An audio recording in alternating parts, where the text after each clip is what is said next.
La vie est programmée. Nous allons examiner dans cette vidéo deux hypothèses qui nous amèneront à des conclusions fondamentales. L'hypothèse de l'incarnation unique sans programmation et celle de l'incarnation multiple avec programmation. Depuis près de 20 ans que je m'occupe des questions d'incarnation, de réincarnation, de programmation de vie, j'ai rencontré évidemment un très grand nombre de gens, et bien souvent des gens qui me disent « j'y crois pas, c'est pas possible ». Alors je les comprends d'autant mieux que pendant très longtemps j'étais dans le même cas. J'étais dans le même cas, mais si on m'avait posé la question « pourquoi est-ce que vous croyez qu'il n'y a qu'une seule incarnation ?», j'aurais bien été incapable de répondre, parce que j'en savais rien, parce que je ne m'étais simplement jamais posé la question. Et c'est exactement le cas de tous les gens qui me répondent cela. Alors, quand je me trouve dans les circonstances favorables d'une conférence, par exemple, je dis, eh bien, on va faire une comparaison très simple. On va faire un tableau avec deux colonnes. Une colonne incarnation unique sans programmation et une colonne incarnation multiple avec programmation. Alors, d'ailleurs, pourquoi cette question de la programmation? C'est très simple. S'il n'y avait qu'une seule incarnation, on pourrait supposer que celle-ci soit laissée au hasard, au jeu naturel du libre arbitre et des circonstances matérielles. Par contre, s'il y a une suite d'incarnations, il est normal que chacune ait des conséquences sur la suivante. Ce que la tradition orientale appelle le karma, simplement la relation de cause à effet. Alors, puisque je suis seul, je vais remplir les deux colonnes, bien entendu. Alors, je remplirai aussi celle de l'incarnation unique. Vous verrez qu'il n'y a pas grand-chose, mais je mets tout ce qui peut y être mis. Nous verrons à la conclusion que l'hypothèse de l'incarnation multiple est de très loin la plus cohérente, je dirais même la seule cohérente, vous en jugerez vous-même. Alors, les éléments que nous allons mettre dans ce tableau sont de trois ordres. Alors, les éléments disons, rationnels, scientifiques, essentiellement les travaux de psychologie. La seconde catégorie, disons, les textes religieux, philosophiques. Et la troisième, les arguments de bon sens. Les travaux les plus intéressants sont ceux du professeur Ian Stevenson, qui a commencé dans les années 1950 et qui a étudié près de 3000 cas de souvenirs spontanés de vie antérieure des enfants. Alors, ce que nous allons voir dans les extraits de vidéo, ce sont des cas de marques de naissance. Ce qui est un point très important dans un domaine où nous avons peu d'éléments visibles, tangibles, les marques de naissance sont très importantes. L'Université de Virginie est un centre de recherche sur ces enfants qui disent se souvenir de vie antérieure. Le professeur Ian Stevenson a enquêté sur presque 3000 cas. Selon un sondage fait en Inde, un enfant sur 500 aurait ces mémoires. Mais elles disparaissent vers 6 ans. Il semble cependant y avoir moins de cas en Occident. Nous entendions souvent des parents occidentaux dire qu'ils auraient aimé connaître ces recherches quand leurs enfants avaient 3 ans. Les enfants disaient des choses comme « J'étais un pilote et je me suis fait descendre ». Les parents disaient à leurs enfants de cesser de raconter des histoires. Maintenant, ils ne se souviennent plus de rien. Ces travaux sont aujourd'hui poursuivis par le docteur Jim Tucker, qui parle de l'âge auquel les enfants commencent à évoquer les souvenirs de leur vie antérieure. On l'observe partout dans le monde, dans les milieux et familles qui croient ou non en la réincarnation. Nombreux sont les cas où les déclarations des enfants se sont révélées exactes. La constance et la précision des souvenirs relatés sont deux caractéristiques récurrentes.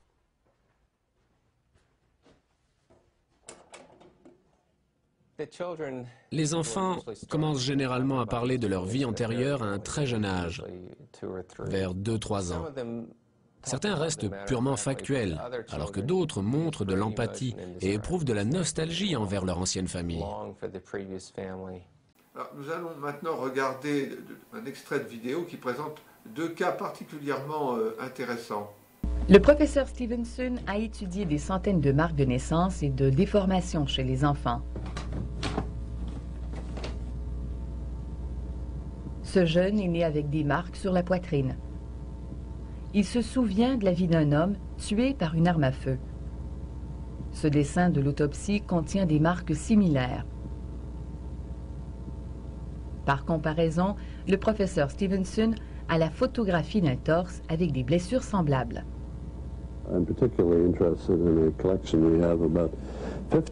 Je suis particulièrement intéressé à une série de 15 cas où les enfants ont deux marques correspondant à l'entrée et à la sortie d'une balle.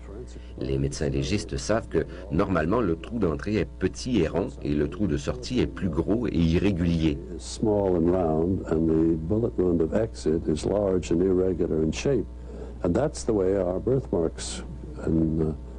Pour la moitié de nos patients, c'est exactement le cas. Cet enfant est né sans l'oreille droite, mais avec les mémoires d'un homme qui a été tiré à la tête.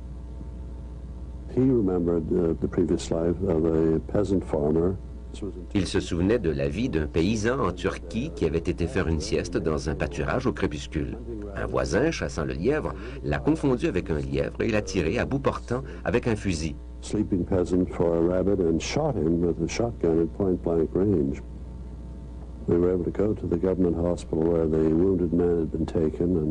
Nous avons communiqué avec l'hôpital où l'homme a été amené. Le rapport affirme qu'il y est resté 10 jours avant de mourir d'une hémorragie cérébrale. Et ce garçon se souvenait de la vie et de la mort de cet homme. En 1970, dans un village du nord de l'Inde, un garçon a perdu un doigt dans une machine agricole. Il en est mort.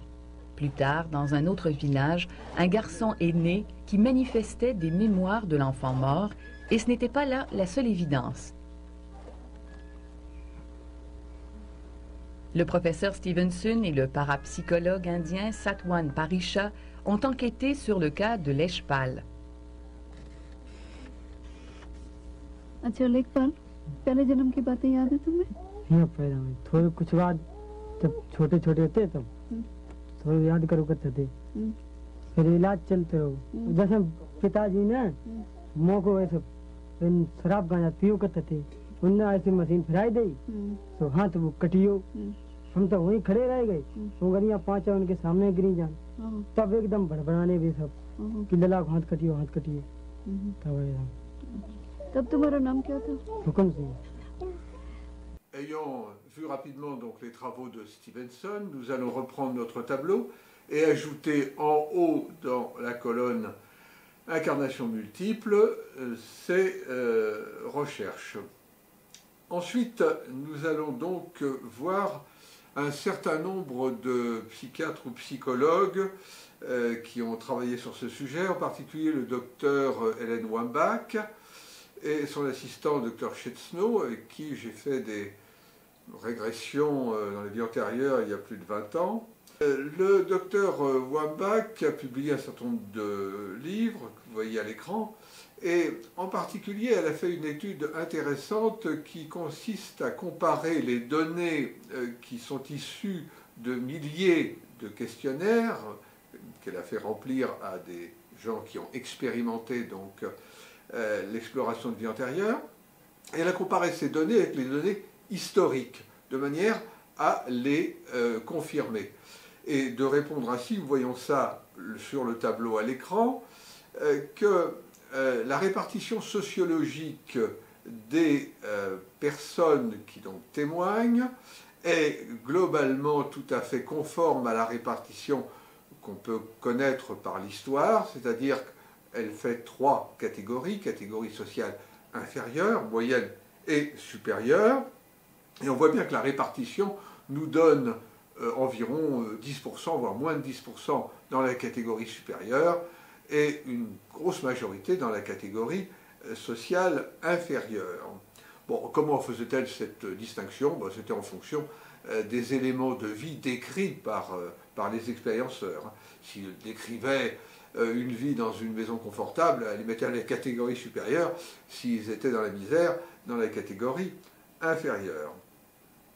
Donc nous reprenons notre tableau et nous y ajoutons les travaux donc, du docteur Wambach. Alors maintenant, on va voir très rapidement le docteur Raymond Moody, qui était très connu parce qu'il a publié en 1972, je crois, un best-seller sur les expériences proches de la mort, intitulé « La vie après la vie ». Alors il a travaillé beaucoup, il travaille beaucoup sur les questions de réincarnation. Voici les livres qu'il a publiés. Nous reprenons donc maintenant notre tableau et nous y ajoutons le docteur Raymond Moody. Alors, nous allons aborder maintenant quelqu'un qui est très intéressant, qui est le docteur Michael Newton, et qui est spécialisé dans l'étude des périodes entre les vies, et en particulier des conditions dans lesquelles sont réalisées les programmations de vie. Alors, c'est tout à fait passionnant. Ici, on n'a pas le temps de le traiter, mais c'est véritablement une des choses les plus intéressantes qui soit dans ce domaine. Donc nous ajoutons le docteur Newton au tableau. Très rapidement, le docteur Stanislas Grof, très intéressant, mais là encore on va devoir passer assez vite. Voici ses livres. On l'ajoute donc ensuite au tableau. Ensuite, le docteur Brian Weiss, tout à fait intéressant aussi sur ses études de la réincarnation des programmations de vie. Nous l'ajoutons au tableau. Et nous allons terminer cette liste qui est abrégée, parce qu'il y en aurait beaucoup plus, avec le docteur Edith Fior. Très intéressant aussi sur les études, d'ailleurs des interactions avec les esprits. Enfin, c'est tout à fait passionnant. Voilà, donc nous ajoutons le docteur Edith Fior pour conclure cette liste. Alors, de l'autre côté, dans la colonne Incarnation unique, il y a authentiquement rien. Alors, nous allons passer maintenant à la deuxième catégorie, les textes. On va passer ça un peu rapidement. Il y a l'hindouisme, le bouddhisme. Chacun sait que la réincarnation fait partie de leur enseignement. Je vais passer rapidement à la seule affirmation d'incarnation unique que l'on trouve dans la Bible, une seule, et qui se trouve dans un texte qui est d'ailleurs contesté, considéré comme apocryphe, c'est-à-dire d'origine incertaine. Alors voici les pages le concernant. Je l'inscris donc dans la partie gauche du tableau. Mais comme les choses ne sont jamais simples, il y a dans la Bible une affirmation très claire de la réincarnation, c'est celle du prophète Élie en Saint Jean-Baptiste. Je développerai ça dans une autre vidéo. Donc je l'inscris, celle-ci, dans la partie droite. Et nous allons maintenant parler de la Kabbale, qui est la tradition la plus spirituelle donc, du judaïsme, qui est aussi réincarnationniste. Alors nous allons maintenant ajouter dans la partie gauche deux systèmes antagonistes mais semblables, l'islam et les églises, qui fonctionnent selon le même principe de la menace de l'enfer et de la promesse du paradis, et pour qui la connaissance de la réincarnation serait la fin du petit commerce, et qui évidemment ils sont totalement opposés. Alors pour compenser en quelque sorte, je vais citer un grand sage soufi, Jalaluddin Rumi, dans un texte très court mais d'une très grande profondeur. Ensuite, nous traiterons très rapidement de la philosophie grecque, Socrate, Platon, et avant d'aborder, là encore très vite, la tradition celtique, parce que nos ancêtres, les Gaulois, connaissaient la réincarnation. Jules César, dans la guerre des Gaules, s'en fait l'écho. Je le cite. Alors nous terminons sur cette rubrique des traditions et philosophie par l'animisme. L'animisme est un ensemble de croyances, de connaissances répandues chez tous les peuples premiers, qui se transmet oralement parce qu'ils n'ont pas l'écriture, mais ce n'est pas parce que quelqu'un est analphabète qu'il est idiot. Et ils ont acquis au fil des millénaires une connaissance pratique qu'ils utilisent au quotidien. Je vous donne un exemple.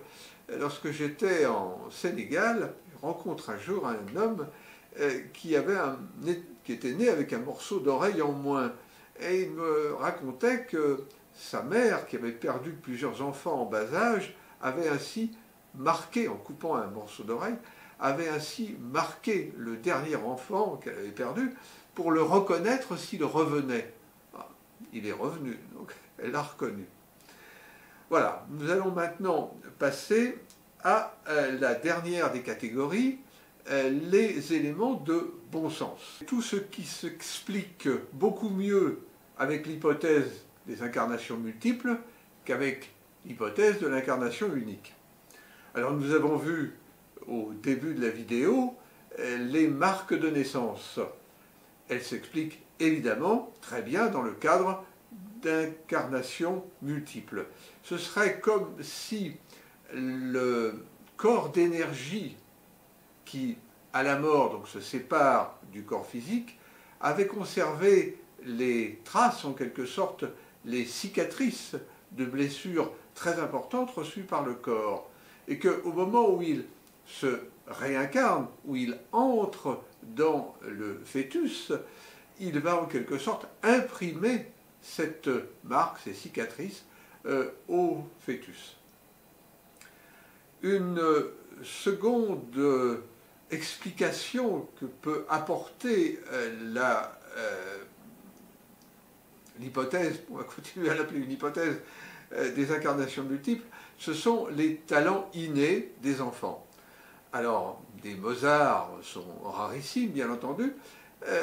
Il y a une vidéo que nous allons regarder, enfin, très brève vidéo, d'un petit prodige. Mark can play more than 40 classical pieces from memory. I like especially difficult ones and the ones that my teacher says no. My teacher says no because there are too many octaves. What is it that makes gifted children so special? Do they just work harder than others? Or are they born with brilliant brains?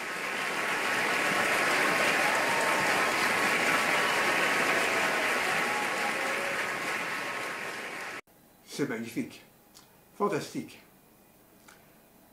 En dehors de l'explication des talents innés, la réincarnation apporte une explication et une solution potentielle à des troubles qui peuvent être extrêmement graves, comme l'anorexie, les troubles obsessionnels compulsifs. Le dernier cas est peut-être le plus important, c'est l'inégalité des destins. On peut naître comme ça, ou comme ça, ou encore comme ça.